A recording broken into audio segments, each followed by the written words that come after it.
Mad Stalker First Metal 4th first appeared on the Sharp X68000 as a 2 floppy disk based game from developer Fill-In Cafe and released by FamilySoft in 1994.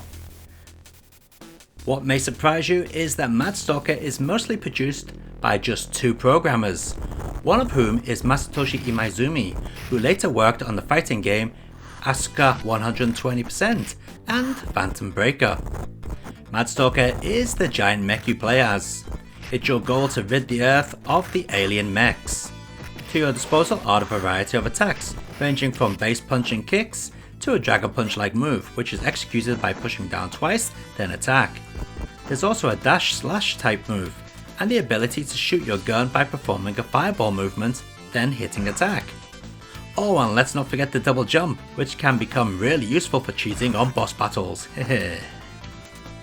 Outside the main game, we also have a one-on-one battle mode. This is pretty standard stuff and nothing to get excited about, but still it is a nice little extra. Oh, by the way, there is an error in the title.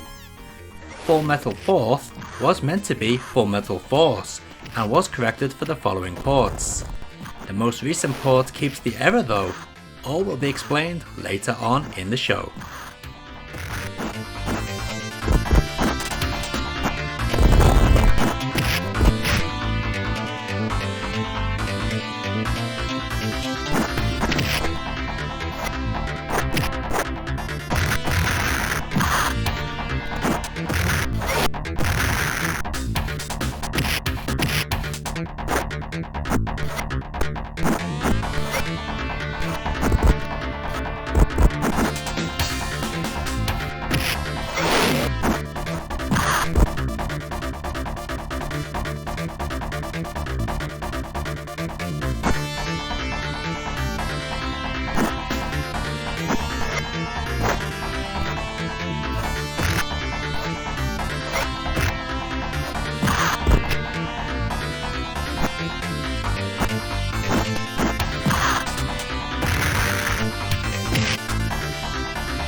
So the first port we're going to take a look at is for the FM Towns.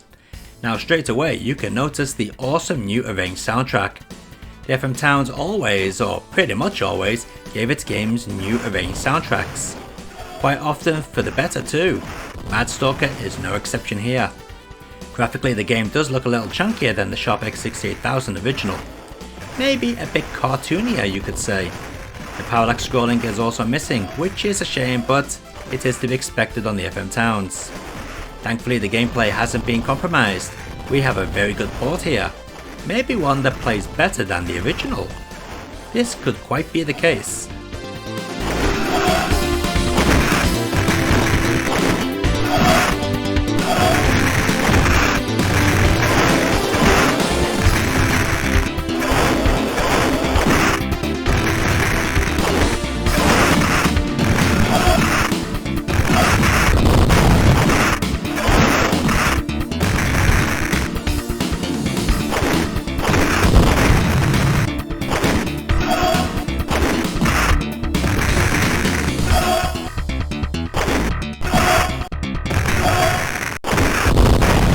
技術とあらゆる面で常任理事国を上回りながら唯一立ち遅れている Next up is the PC Engine CD port.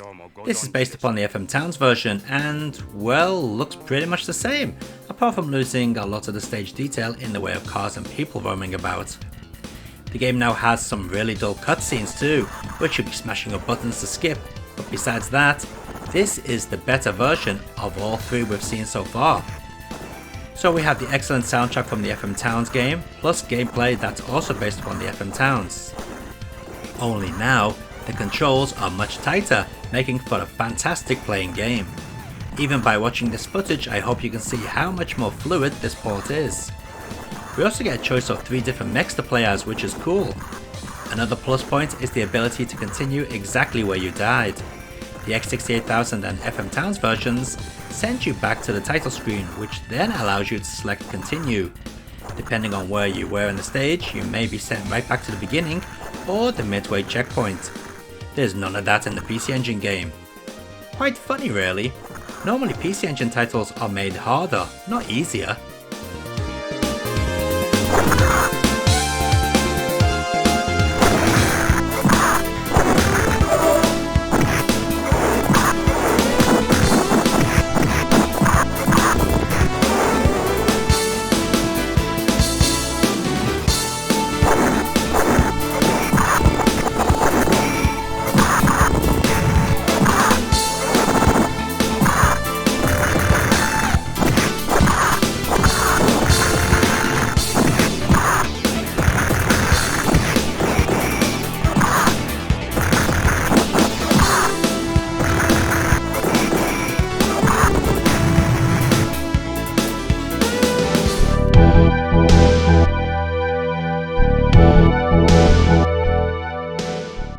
This is a tough one.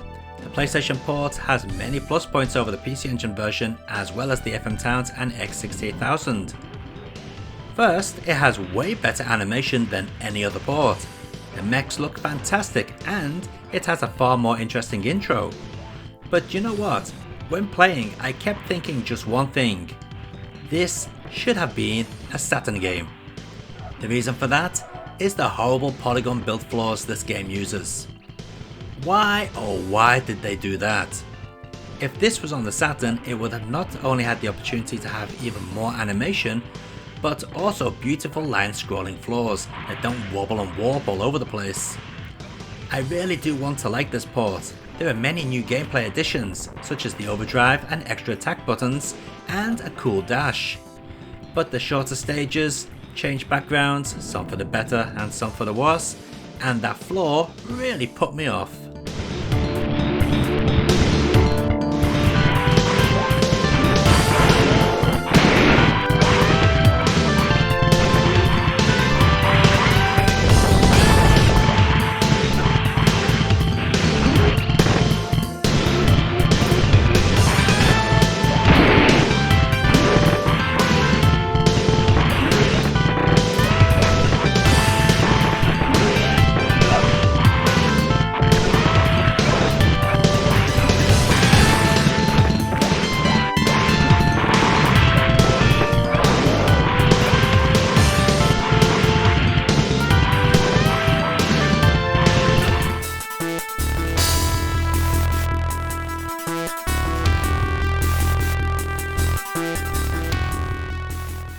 The last port we're going to take a look at is the Mega Drive version, which was released on September 17th, 2020.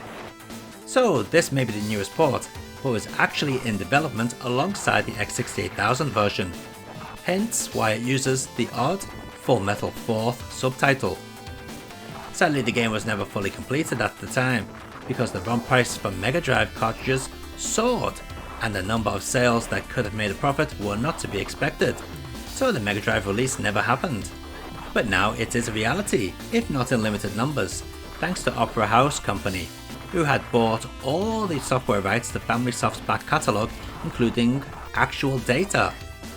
Original developer Masatoshi Maizumi was brought on board to supervise the completion of this port, which was handled by Tegami Ryu, a team that is developing various retro game reproduction software.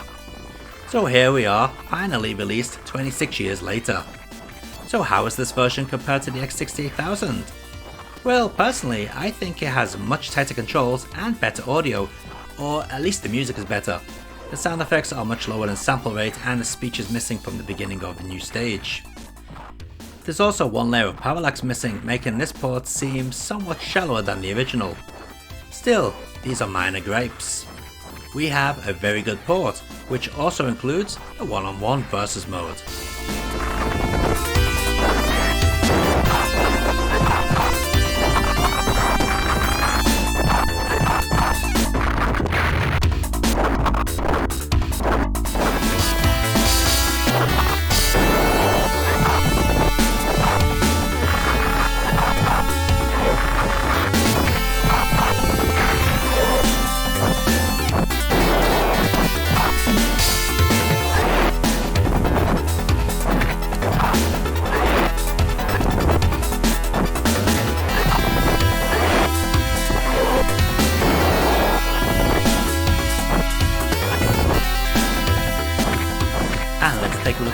versions of Mad Stalker Full Metal 4th or Full Metal Force running side by side.